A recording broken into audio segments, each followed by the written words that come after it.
Allora, come accade per tutte le altre lingue, ad esempio l'inglese,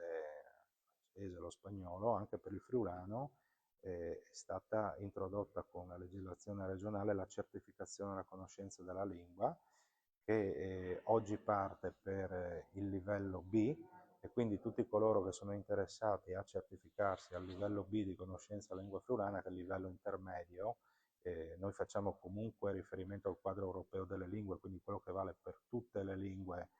d'Europa. Ecco, chi vuole certificarsi può andare sul nostro sito arlef.it e lì troverà il modulo da compilare per chiedere appunto di partecipare all'esame di certificazione, e il modulo va inviato via PEC entro l'8 novembre. Quali prospettive può dare questa ricertificazione? Beh, permetterà sicuramente di fare, diciamo così, le attività che vengono già svolte in maniera un po' più seria, direi io, perché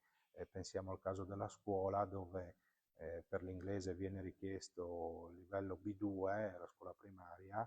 Nel friulano non c'era ancora la certificazione, quindi adesso c'è la certificazione, quindi si andrà verso la richiesta di una certificazione agli insegnanti di friulano, e poi possono aprirsi